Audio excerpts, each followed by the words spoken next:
Hi, everyone. Sorry to interrupt your pleasant conversations. I know they're pleasant because I've been eavesdropping. My name is Matt Morgan. I'm the Assistant Director of Admission for the New School for Public Engagement's undergraduate programs, and you are here today at Prospective Student Day. And it's just that, a chance for you, prospective students, to get to know our program a little better, meet some of our faculty, those folks who run the program, current students, and previous students, alumni.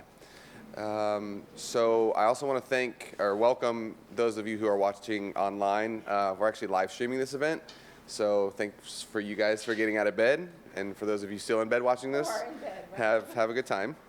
I'm going to throw it over to B. Banu, who's the director of the program, and she's going to get us started. B? Okay, so welcome to you all. I know it's very hard because it's gorgeous, totally gorgeous out there. Okay, she's my director, right? She's my director. So we hope that we give you a lot of information so that you can make the right decision. So let's get started. All right, we've actually been working on adult education for nearly 100 years right now, because the original mission was to educate the educated. We were founded by a group of dissident scholars. See, it's all in our DNA still. Dissident scholars from Columbia. At that particular point, they were being asked to sign loyalty oaths at Columbia. And they decided that this was unacceptable and that it was a breach of their academic freedom. So they came downtown, not to here, but actually to 23rd Street, and started the new school. Not university, but school, in a pointed comment on what they thought the corporatized fate of the university was in 1919. We are descended from a group of very progressive thinkers who wanted to link theory to practice, because one of the things that they were focused on is trying to get people to think together. It's sort of like a very early think tank, to think together about how to solve the pressing social problems of the day, and there were considerable ones, as there are today too. They wanted people to get together, to thrash it out, to come up with solutions. Education was a key, they felt, to making things better in the world.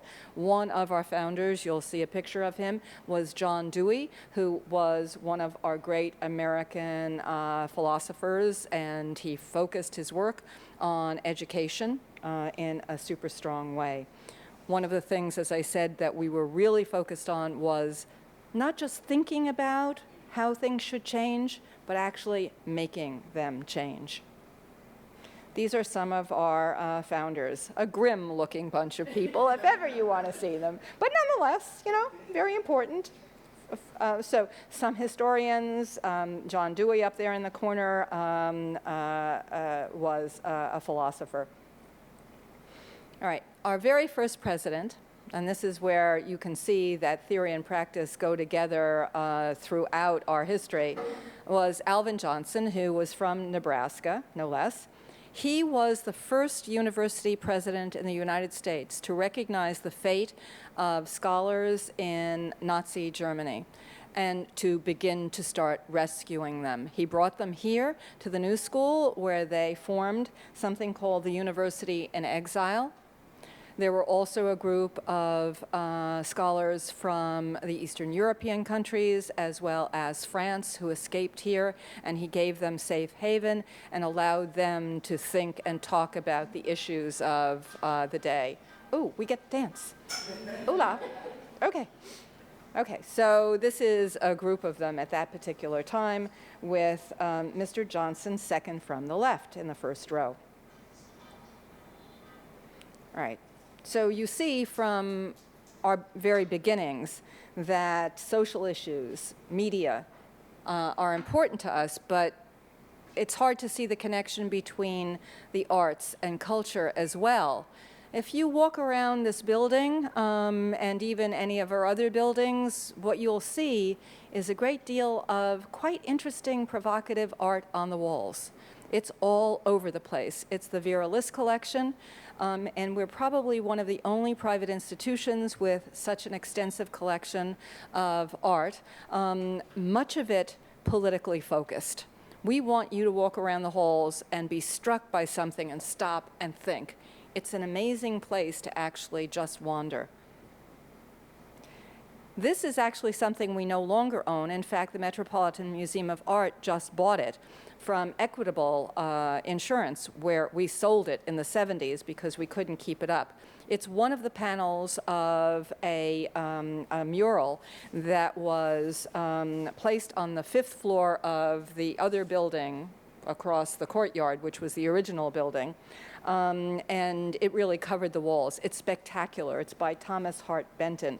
And it covered the everyday life of the times. It shows all sorts of, this is a very urban section, but there's also rural sections. It's really astonishing. And when the Met takes over the old Whitney uptown, they're going to install it. And I'm hoping they install it not the way it is now installed, which is around the top of a very high wall in the Equitable lobby, but I hope they install it more the way it was meant, which is to really get up close and personal. This is something that we do still have. This is, in fact, one of the panels in what we call the Orozco room on the 7th floor of the original building. It was, in fact, painted. It's true fresco, and it was painted on the walls in the room by Orozco, who was a very famous Mexican painter who had just been fired by the Rockefellers. He had been painting the lobbies in the new I was going to say the RCA building. What do we call it now? The GE building, right, sorry, at Rockefeller Center. Yeah, I still get stuck. In Rockefeller Center, he was painting the walls, but he was painting the walls with sort of very strong political messages. They fired him. It's okay. We liked him. He finished his work. It's still here, and it's spectacular. This is actually a work which is a mural in our 13th Street building, which is our IT building. It was painted, it was commissioned by us and painted by Kara Walker, who is a Boston painter. She's an African-American painter who does these incredible silhouettes that they look charming and they're totally mind-blowingly terrifying. Totally. If you look at them, it's all about slavery. She started a whole new group of work, and she has a special installation at Art Institute in Chicago, which I just saw, which is completely, it's very different. She's now exploring more contemporary problems about race relations. But these paintings, and they're up a stairway. I mean, they go on all sides of a stairway at 55 West 13th Street. Amazing. I mean, we're talking amazing, and it's ours. Anyway, so just saying. Actually, Martha Graham and Aaron Copeland both taught here at a certain point. The particular piece of furniture that Martha Graham is sitting on is called the Throne. It's downstairs in the 12th Street lobby, right in the corner. It's a piece that was commissioned by her for this piece, Appalachian Spring, and it was done by Ismo Noguchi, a Japanese-American sculptor whose work is quite well known now. This is a piece by Bernice Abbott, who was a faculty member here for quite a long time. I think we're probably the private institution with the largest collection of Bernice Abbott's photographs. And she chronicled the city for the most part, other things as well. She did some science photography to begin with. But these are things that you'll find in the halls as we go around. So what the idea is to engage you, to make you think, to make you stop. So there's this connection between the social, the political, the urban, everything connected here. We also had a very famous acting studio here, and these are some of our alums, I must say, an interesting crowd of alums. Right now we have, as you can see through the brochure for spring events published by the writing program that I threw on your tables, we have a lot of very famous authors that come in to give readings, and that's happening practically every day. It's very daunting to keep up with it. Right, so social engagement is one of the things that we're committed to. One of our faculty members was Du Bois. I didn't know that till I started doing a little research for this. Obviously, stirring up things and making things happen. But we still do a lot of this. There is a faculty member now, Dennis Derrick, who is devoting himself mostly to this project, which is Corbin Hill Farm. And his focus is to bring real fresh food to the food deserts of the city. And food deserts are places where you can go into a bodega and you can get chips, but you can't get a real potato, right? You can go and you can get processed food, but you can't get fresh greens.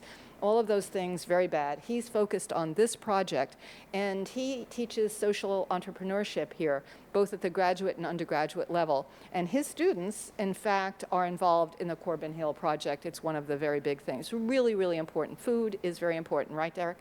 Yes. Food is really important. And this kind of outreach is really just astonishing. This is actually going on right now. I was telling Dominic, I gave him a brochure. It's down on the 4th floor in the other building.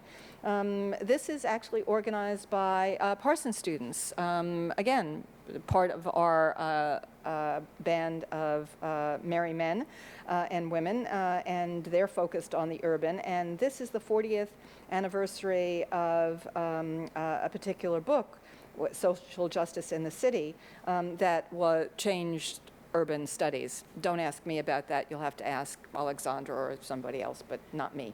But nonetheless, this is happening now. It started yesterday. I saw them. All right. We have a mission that we've been building for many, many years. That's the undergraduate mission, the one that you would connect to.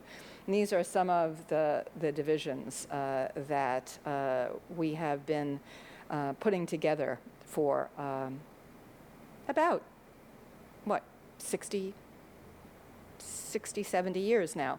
Our first undergraduate program was started in 1943. That's the one that you're actually entering. It was started to welcome veterans back on the GI Bill. We still, in fact, welcome veterans back on the GI Bill. And we do have services. Matt can help you figure them out, but also they're on our website. So please check. If any vets? No vets. Okay. In the 70s and 80s, we decided that not only were we going to, in fact, include the arts in our whole project, but we were going to, in fact, rescue a couple of institutions in the arts that were sort of falling apart at that time. It was a tough time, the 70s, for small private institutions. And so in the 70s, Parsons School of Design joined with us. I know I'm supposed to say Parsons, the new School of Design, but, you know, Parsons School of Design, joined with us. And then in the 80s, we went and we rescued Mannes College of Music, which is a wonderful conservatory uptown. I gather coming downtown. In 1986, David Levy, who was the executive dean of Parsons, and in fact, a jazz musician, of course, why not? Combine them all together. Started the Jazz and Contemporary Music program, which is still going strong, as a matter of fact. All right. In 1993, we started online classes, which in fact are available to you as well. Usually our students mix and match them so that they do an online class and then they do on-site classes. It allows them to extend their learning. But for instance, we have in fact a student who is an opera singer, and he got a bunch of assignments. He got a bunch of jobs in Europe, and so he dropped out of all of his on-site classes and went totally online and traveled through Europe singing his heart off and taking classes at the same time. So there are ways of negotiating your life. If something comes up, your job changes, you can in fact go online temporarily and then go back to on-site. You can mix and match them. You can do all sorts of things. This is one of my very favorite New Yorker cartoons. Obviously very old-fashioned, because given that stupid CRT sitting on the desk, but you know, on the internet, nobody knows you're a dog, right? That's true, right? We've developed a whole culture around nobody knows who you are on the internet. All right, the key thing, I think, for many of you is that you're going to get to design your own education. That's what we're all about. That's actually what our founders were all about, too. They were very, very committed to students deciding their educational pathway. And so are we. We have these fields of study, obviously, many of them, that you can see here. The hashtags indicate areas in which you can get certificates, which are structured programs of study of 6, 9 classes apiece. You get a certificate as well as those credits to count towards your degree. And you'll see we have them in creative arts and health, very good for people who might be already involved in the arts world, drama, music, or the visual arts, or could be good for someone who has some background in therapy and wants to extend it and to develop new techniques for approaching people. So in both directions it works. Global studies is a major for us. Environmental studies is also a major for us. Film studies and production, I know there are several people interested. You can get a certificate in that as well. Screenwriting, a certificate. We are starting our new psychology major as of the fall for anybody who's interested in that. And also the teaching of English to speakers of other languages. A very nifty certificate, because then you get to travel and very often you can get a job. I have, my goddaughter is now in Korea on a 1-year contract teaching English to younger children in south of Seoul. I don't know the name of the town. But, and she didn't have this training. This training makes you even, it makes even more possible to travel the world and make some money as you go along with it. Urban studies is also one of our majors, just so you know, Dominic. Okay. Okay, pathways, all right? You got to figure out what you want to do with your education, right? We'll help you talk it through. You have a very strong advisor relationship that you can work through with. But you have to come up with these goals. They're not built into our curriculum. So then, once you figure out what your goals are, and you can have several goals, and they can change, plans do change, you should be thinking about how you can accomplish that. What parts of our educational program are going to lead to this. Now, so we played around with this a little. You saw what the, subject areas were. You know, pretty standard, look, you know, history, cultural studies, the arts, that kind of stuff. So we took those building blocks and we started mixing and matching them. Okay, maybe you'd be interested in doing something with social entrepreneurship. Well, you could create yourself a pathway which led you in that direction. Maybe that would get you into internet marketing as a final career. Maybe something else. Maybe you'd be working on Corbin Hill Farm with Professor Derek. Nonprofit management. That actually is also a pathway you can do BA/MA, which I'll mention later. Well, you could work in foundations, you could develop community leadership programs, you could be a community leader because of the nonprofit management. Environment and society, maybe government work, think tanks, urban planning. Arts and culture, cultural resource management. Galleries, auction houses maybe, museums, grant writers, administrators in a whole bunch of different organizations. Advocacy and writing, very strong elements. Maybe a speechwriter or a writer, just generally, or an activist of some sort, and you produce the literature that people use to further their cause. Media, business, and entrepreneurship. Yep, startup operations, advertising, marketing. Production companies, graduate schools, even our graduate school, because we have really excellent graduate programs. And it goes on. These are all multidisciplinary, unique pathways that we thought up in sort of playing with the curriculum. It's exactly the sort, they're only as examples, it's exactly the sort of way you should be looking at the curriculum. Just moving it around, the moving pieces, seeing how they fit together, and then thinking it out. How do they get me to my specific goal? All right. This is the other thing, the bachelor's, master's. Some of you are coming from other institutions. Some of you have dropped out for periods of time because life hits, and when life hits, it hits big, right? So it delays your education. So I know it's very common for people to think, oh my God, I'm behind.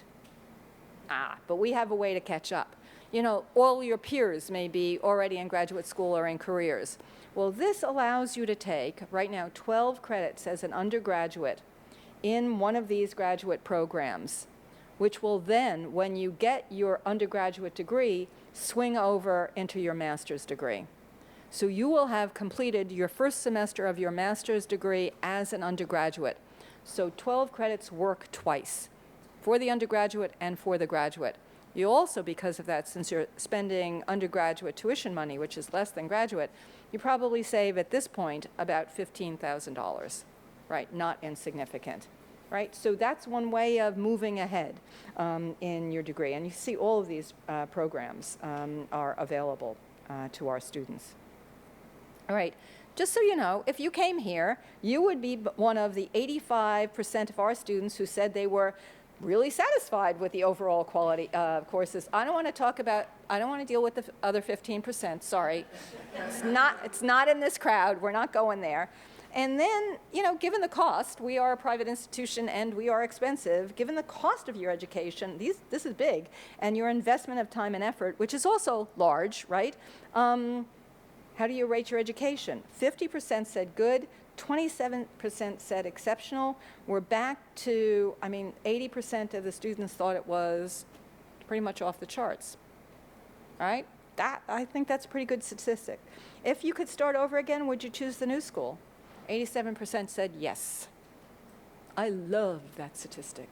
That really works for me. So that tells you that we work as hard as we can, and you can talk to the faculty and the students on the panel and the alums on the panel to make this experience unique to you, something that's going to work for you over time.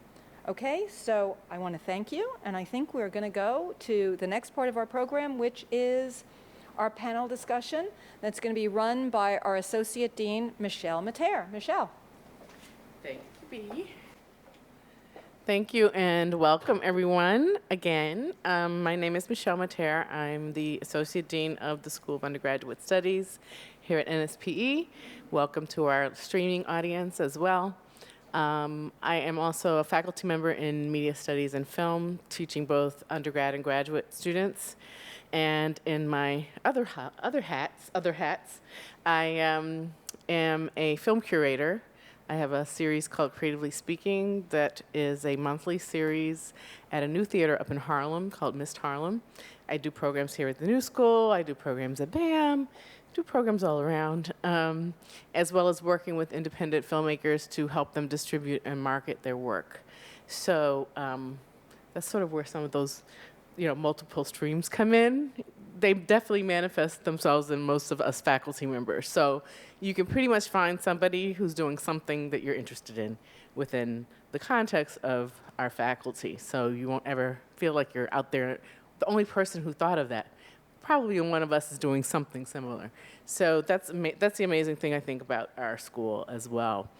We brought together a group of faculty as well as students, some current, some alum, and I would like to ask them to assemble up here in the front so we can just have a great, lively conversation. In fact, I think we need that chair too, Dan. Could you stick that on the end? Thank you. I'm sitting here, but you guys can sit anywhere else you like. One of the things that I have also found teaching here is that most of our students don't ever go away. Somehow or another, they always come back or they stay. We need one more chair. Oh, goodness, we have a big panel. One more chair. Here, grab that one. There we go. Thank you, Darren. Somehow or another, they always end up staying close by, and we end up having a great camaraderie and a great collegial relationship after graduation as well. A lot of our students come back and teach here. A lot of our students come back and work in the faculty as well, as the administration as well as in the faculty. So you will find that it's really of a community of sorts. Once you enter the door, you don't ever really leave. So we like keeping you close by. So let me introduce, starting to my immediate left, Ricardo Montes, who is a faculty member in Cultural Studies, and he'll talk to you about some of his work in a minute. Next to Ricardo, Marie Christine Mas, who is our Foreign Languages Chair, next to Marie Christine. Oh, that's Jamara. I didn't realize that was you. That's Jamara.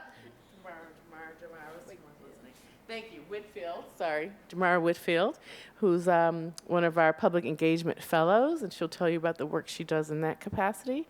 Alexandra Wagner, who is a professor of sociology and psychology and 50 million other things she does, she'll tell you about as well. And Ricky, I'm bad at names, Tucker, who's one of our Reggio scholars, and he'll tell you about what that means. Katie Smith, who's one of our graduates, and Darren Mallett, who's one of our graduates. So they can tell you how they found their way to the new school and what that's done for them being alumni, how it's helped them out in the real world. So I'm going to scoot over here and sit down and pass the mic around. And can we just have each of the faculty members first just talk a little bit about the courses you teach and how you ended up here at the new school?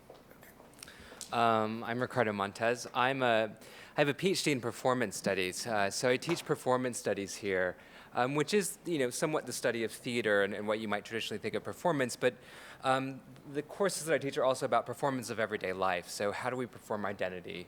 What does it mean to be a consumer? What are we performing in what we buy, what we eat, these kinds of things? I would say that, something that's really exciting about the new school, and this program in particular, is it has allowed me to design courses that are collaborations with other kinds of institutions. So I'm teaching a course this semester about documentary practice and ethics, and the students did a workshop with the New York Public Library and their archives, and thinking about what does it mean to pull something from the archive and make an art product with it, a film with it. What are the ethics of doing that? And next year, there's another archival project that I'm teaching on a video artist named Nelson Sullivan, who documented downtown New York in the 80s. A lot of nightlife performance, art openings, these kinds of things. And the students in that class are going to learn about the history of downtown performance art practice, but also we're going to try to figure out what does it mean to kind of make this archival material available to the public. Do we want to use Tumblr sites to extract some of this material? Do we want to, what I'm hoping will happen is that we design a beta of a mobile application that will allow people to, let's say, pull up Nelson's videos on a map on their iPad. And so you will be in the location where Nelson filmed something, and you can see that footage. And so you get a real sense of the questions of gentrification and what's lost in this city, but in a very kind of interactive way. So I teach courses that are very interdisciplinary in their scope. I also teach courses in science fiction, or I've taught a course in science fiction, which is again about performance and race and identity, but through literature. And of course on gender and sexuality, and so I've taught Queer New York as well, which is quite popular. Thanks, Ricardo. Marie-Christine? My name is Marie-Christine Massé. I'm the chair of the Foreign Language Department, and I teach French also. Before coming to the new school, I was at Carleton College for a couple of years and at Drew University in New Jersey. And I teach all levels of French, elementary, intermediate, and advanced, and mostly French cinema, Québécois cinema, and popular culture, some literature as well. So the department offers 12 languages currently, and we favor a very communicative approach. We want you to learn the language when you're in the classroom, and when you're done, we want you to be able to speak it. That's our goal. So and use it, right? Yes. So we offer courses in Turkish, Japanese, Chinese, Spanish, French, all the regular languages at all level. At least for French and Spanish, we go all the way to advanced. For the other one, we do mostly elementary and intermediate. So if you have any questions about, the languages, and we offer placement exams and things like that. And then we are also interested in helping the students who want to go to the country and maybe spend one summer or a semester abroad. I can also advise you on that. So. You can hold that. Alex, she can use Oh, that. she has. Yeah. Hi, good morning. My name is Alexandra Wagner. I teach sociology classes here and some that are on the edge between sociology and psychology. So, were you to enroll this fall, and if you were interested in topics like that, I would be teaching identity and social theory, where in fact I hope to collaborate with Ricardo. Sociology of Forgiveness, and the class under the title, What is the Cure? You guess where they stand in disciplinary practices. But as Ricardo pointed out, we are here quite fortunate as teachers, and we hope students as well, that we can think up classes that are grounded in a particular discipline, but that can take leaps and journeys to other fields. So it is not at all unusual for anyone taking a class in sociology, for example, or anthropology, to be asked to read a novel or to go to any other genre that is not and absolutely never is a textbook. Actually, if there is one thing I would like to suggest as the strong advantage or peculiarity or a wonderful thing about our school is we are not textbook teachers. So for those of you who appreciate or who would love to study by really reading primary sources, we are a lovely place to be. And a few words about the classroom that I have come to enjoy very much. So the classroom is really a mix of colleagues who come just like you from one context to the new one, those who have been here for a while and who are rather young, let's say in their early 20s, and then those who come to the school after a period of time to try again, to try with different ambitions and different goals, as well as those who are already having jobs and diplomas and everything, but just love really to do the performance kind of thing that Ricardo is teaching, or to study French, or to wonder about what cure might be, or what documentary filmmaking might be about. So these different experiences of life and of different engagements make for a very nice environment where people actually can learn from each other just as much as they can learn from people who are in my position. I think that's something that I always think about too, is that we tend to learn as much from you as our students as you could possibly learn from us. So it is a really interactive environment in our classrooms. Also, another word about advising, as Bea said earlier, we are all also faculty advisors. So we are with you at all the steps of the way. We can be your singular advisor. You can have multiple advisors. You can find people who are in your particular areas of interest that will help you talk about careers and graduate schools, all those things. So that's another component that makes the self-design work, that you have somebody sort of guiding you along the way that will be with you for your whole, however many years you're here. Some people are here 2 years, some people are here 10 years, and everything in between. So now I'd like to move over to our students and have them talk a little bit about their experiences here at the new school. And Jamara, why don't you start and talk about how you found us at the new school and sort of what you're doing now? Sure. So good morning. My name is Jamara Wakefield. I transferred to the new school from a women's college in Boston, which is where I'm from, and what we're doing now. Which shall remain nameless? You don't want to tell us which one? Oh, Simmons College. I don't know. Simmons. Okay. Yeah, it's Yes. Simmons. And how did you find us at the new school? I found the new school really just online, Okay. searching. I'm not from New York, so it was really just finding a place that seemed like it supported transfer students, and I had a really good experience working with my transfer admissions advisor. Mm-hmm. So that's how I found the new school.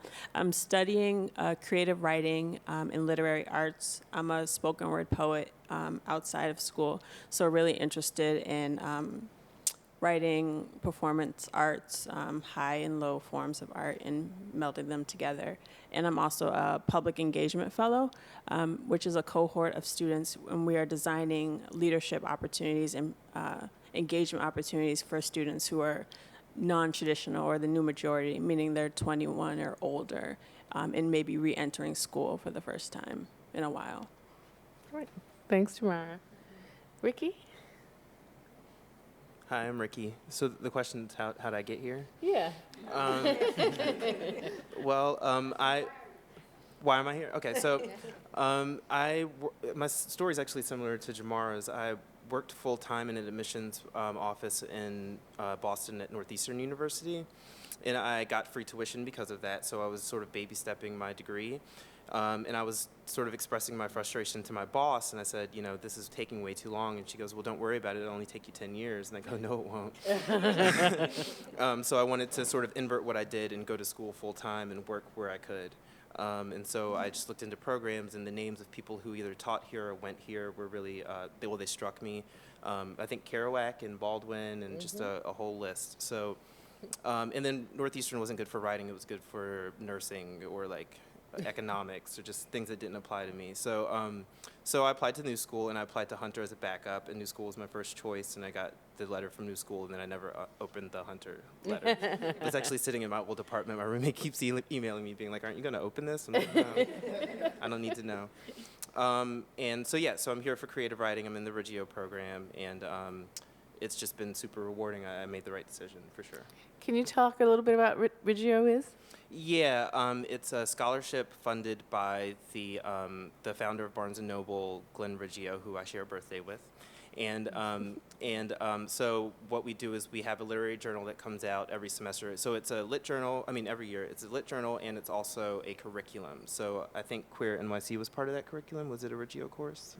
I don't think it was. No? Well, I end up taking at least one in a semester, and I always forget which one it is. But it's a series of workshops also, so it's very writing intensive. And then, so you get $500 for every Reggio curriculum course that you take, and then during your thesis semester, you get $4,000 as a stipend to sort of support you writing your thesis, mine will be in the fall.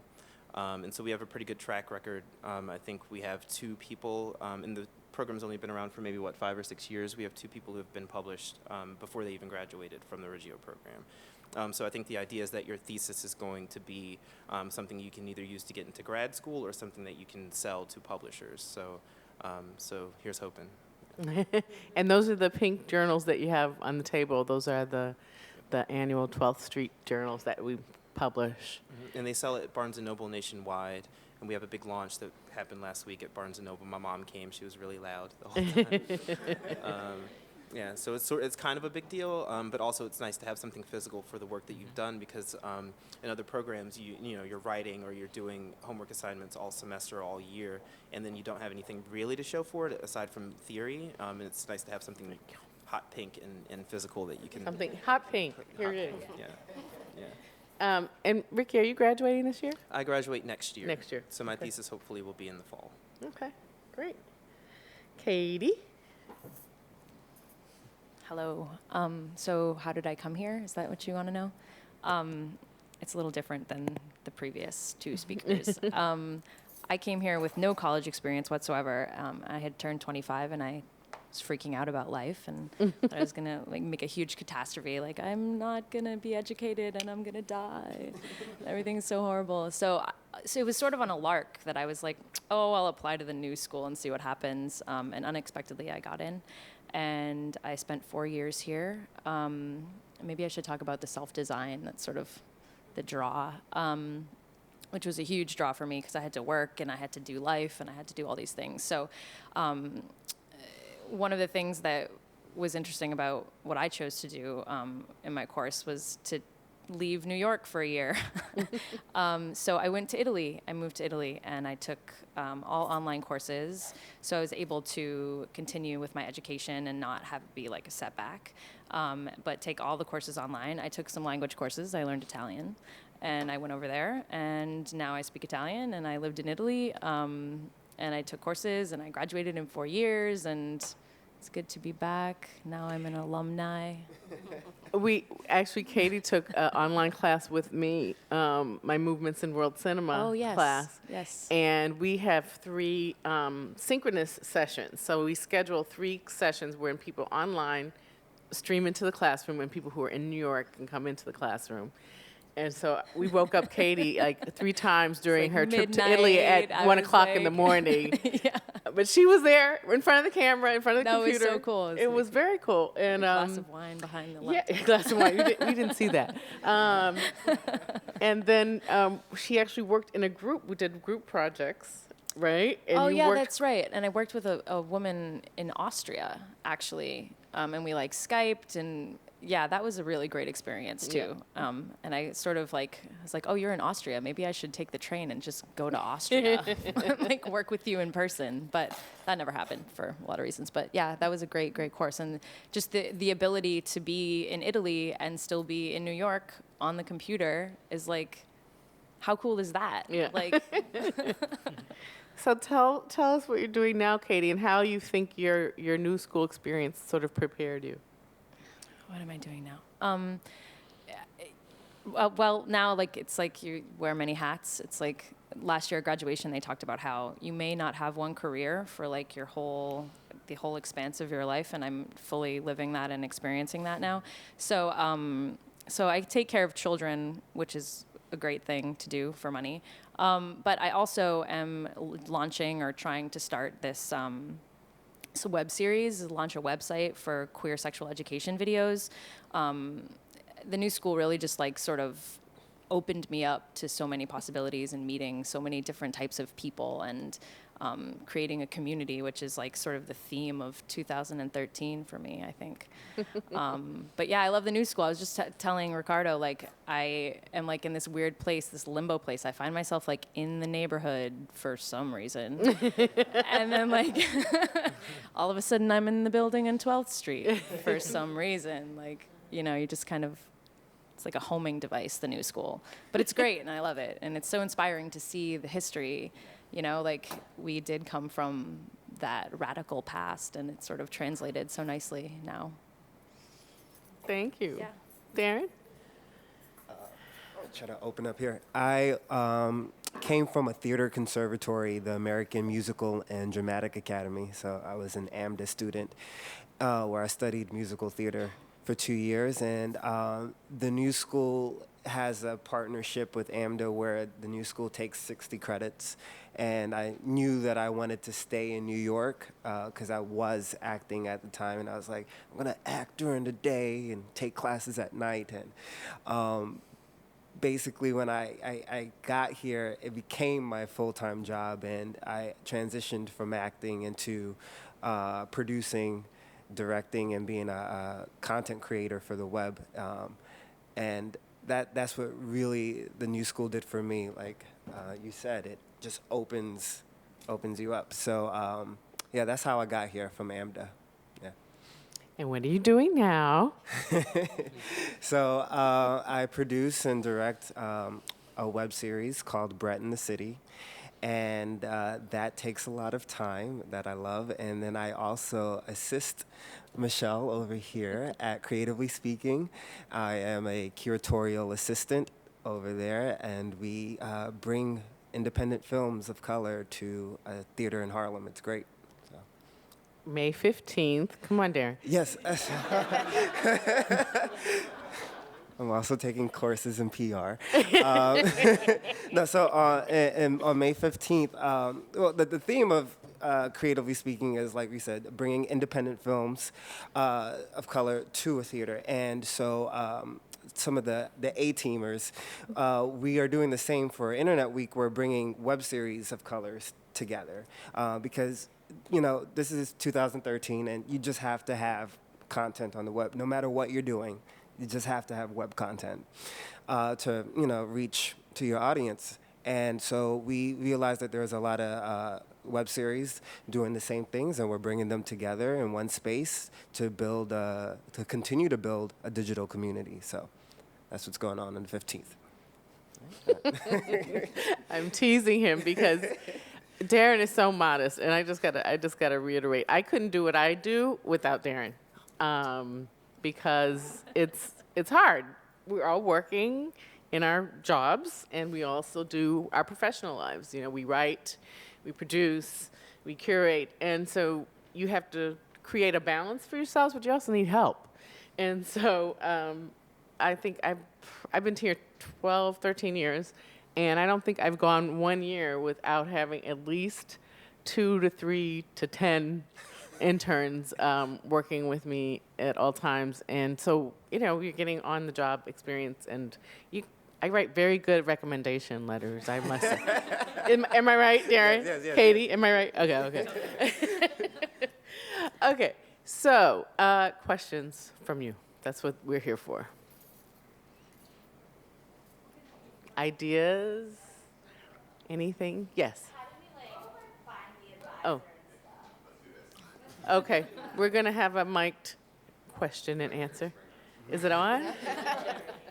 Is it on? There we go. No? I can just talk really loudly. I can repeat. How's that? Ooh. There we go. All right. How do we find someone to connect to for the advising, and do we do that right off the bat, or do we just kind of like find them along the way? No, you do it right off the bat. As soon as you register, or even before you register, as soon as you come in to be advised before you register for the first time, we send you a bio at orientation. You can see all the faculty advisors that we have available. You can see what our backgrounds are like, what our areas of interests are like, and you can give us 3 choices of people that you think you might connect with. And at any time, you can change. We don't take it personally. And people always think that, I don't want to, I'm sorry, I don't want to tell Ricardo that, I don't want to, no, it's not like that. We really don't take it personal. We think that we're all here as a resource for you, but when you find somebody that you connect with, we like for you to stay with one person just so that we can sort of track you, keep up with your credits that you're taking, make sure you're on the right path. You can design your pathways. We have this great class actually called Pathways to Learning that as of next spring is going to be required of all entering students, but right now it's required of students that are coming in with 30 or less liberal arts credits. Okay.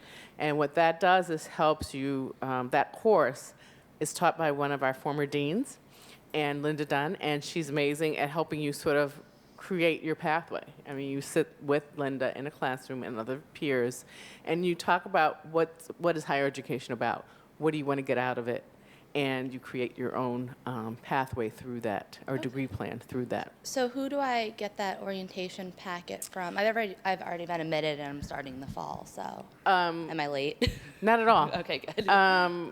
You haven't had an advising session yet, though? No, I haven't. Okay, so we'll hook you up.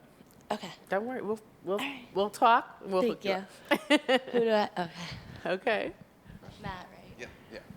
Other questions, comments? While you guys are thinking of questions, Michelle or anybody else that's worked with this, you want to talk a little bit about credit for prior learning? Oh, sure. Yeah. Good idea. So, should I talk about that? Katie, did you go through prior learning? No. Okay. Prior learning is one of the highlights of our program. When you talk, Ricky, about accelerating your degree, this is one way that you can do that. A lot of you have jobs. Derek, you guys working over there, some of you have different jobs. You're coming into the program with experience, with professional experience, with life experience. After you've been here for 12 credits, after you've accumulated 12 credits here, you can take what we have as a prior learning portfolio class. And what that does is it teaches you how to prepare a portfolio. You can earn up to 6 credits per area of study. So say you've started your business, you started your own business, you worked as a chef, and you were a musician. You can do 3 different portfolios and gain up to 6 credits per portfolio. And that costs like a fraction of what a course would cost, and that speeds up your process of getting out of here quicker. And a lot of people take advantage of that because a lot of people are coming into the program with work experience. So it's really a cool thing to have. And then you have also documentation. I did this. I didn't realize I did all this, but this is what I did, and I'm now earning up to 6 credits for having for the work that I've done. So it's really amazing program, actually. We're going to have, starting in spring, an e-portfolio class as well, which will be first offered to students doing independent studies, internships, prior learning, and we're also launching a co-op learning program.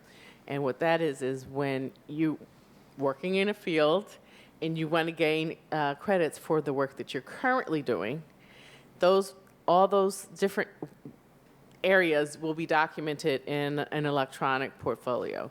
And again, it's perfect for media studies folks, it's perfect for writers, anybody actually, to sort of document the work that you've done and to have it in one place that you can always refer to. You can send it to your potential employers, potential graduate schools, all of those places, and you'll have, again, documentation of the work that you've accomplished while you're a student here. So that's going to start next spring. Tim Quigley, who's going to be teaching that, one of our faculty members. I have so many questions, so I'm just going to ask. Okay, go ahead, Matt. This is for the faculty and students alike. It may differ between you, so whoever wants to chime in can.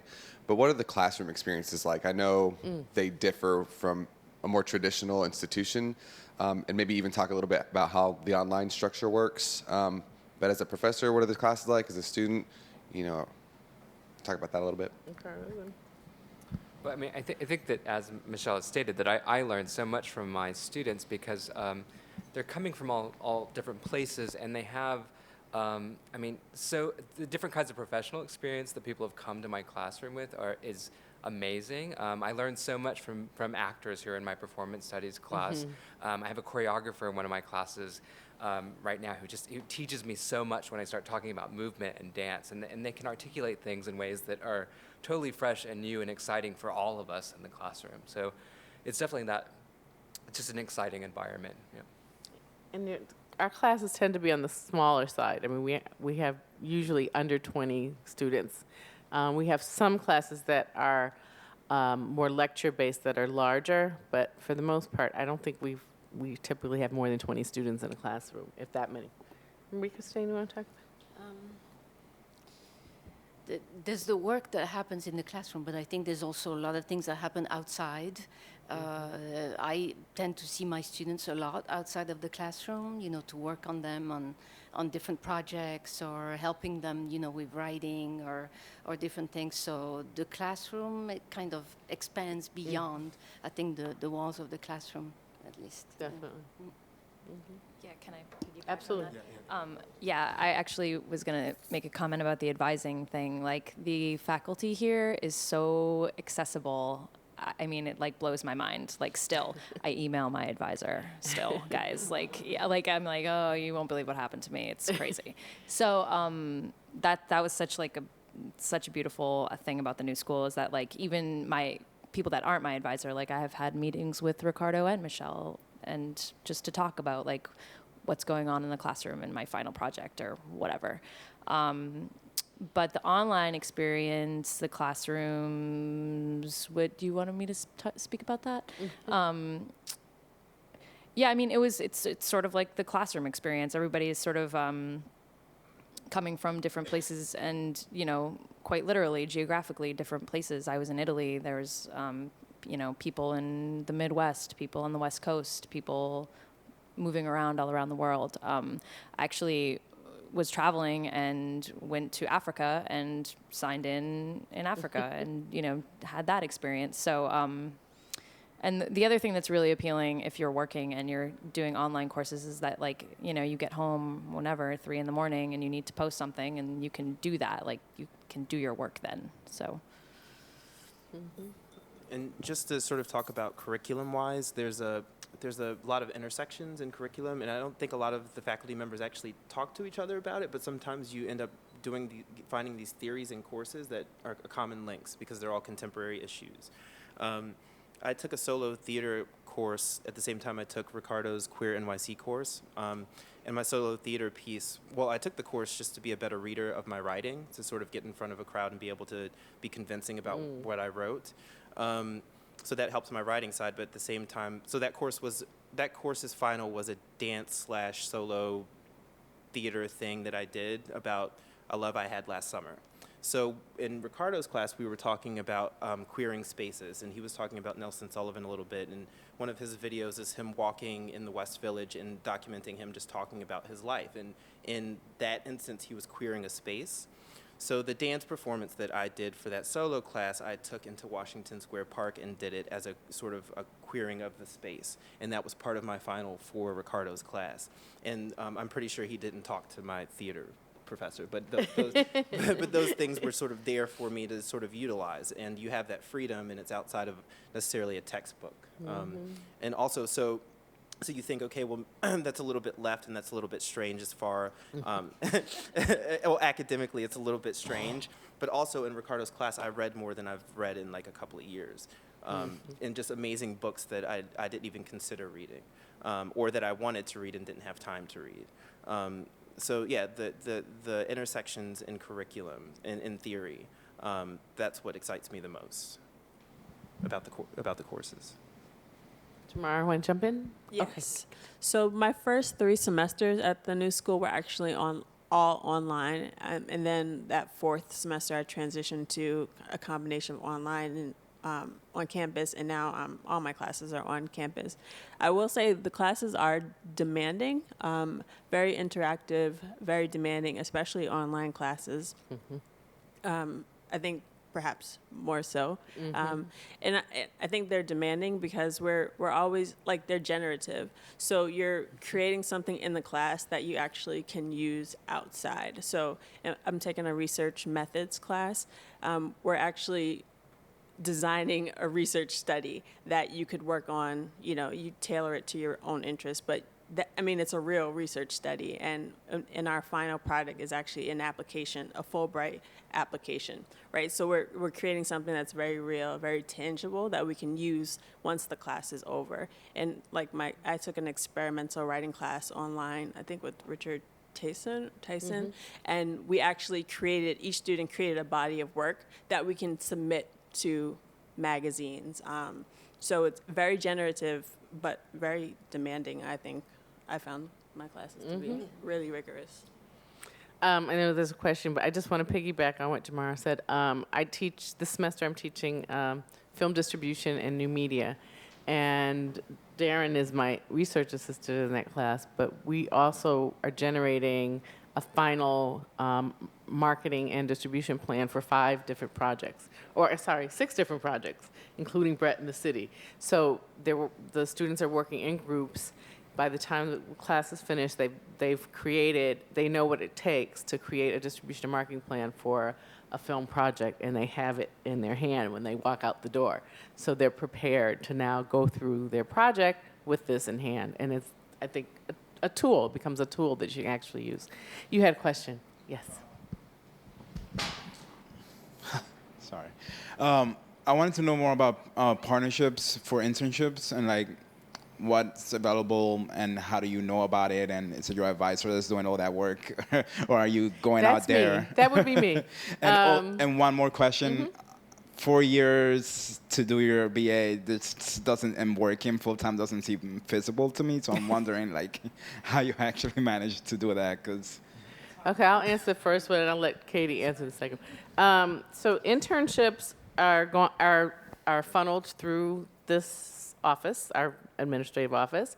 We provide a database of potential employers, people that have employed our students before as interns. We get new requests for interns in every week. We post those to you in a weekly email, and then you can come in and speak with me about how to proceed. If you want to work in, I don't know, what areas are you interested in? Your area. Media? Okay, yeah. We got tons of production companies, media arts organizations, post-production houses that our students have worked in. And so we can pair you accordingly, help you find the right place. When Once you find the right place, you go and have an interview. You design a job description with the person that's going to be your supervisor. You sign a contract between them and you. You bring that back to me.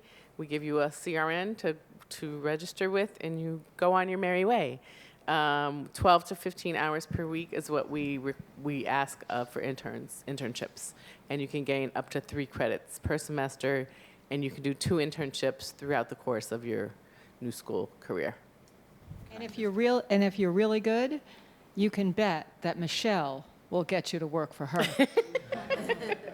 I just want to add something really quickly, but I talked about collaborative projects that we're doing, and so the idea is that as we design more of these courses that are working with institutions, that internships can result from that, internships and possibly jobs.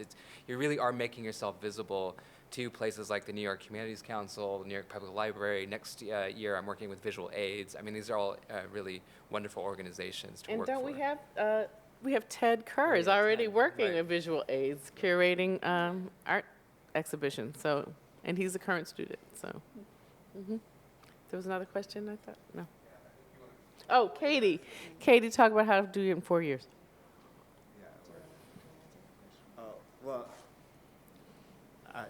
We both can answer it. That's fine. You go first. I mean, that's the advantage of the courses being at night, you know. But they're flexible, and I had a lot of bartending gigs. When I got all my credits, I was full time the whole time, and yeah, you can make it work. You can make it work.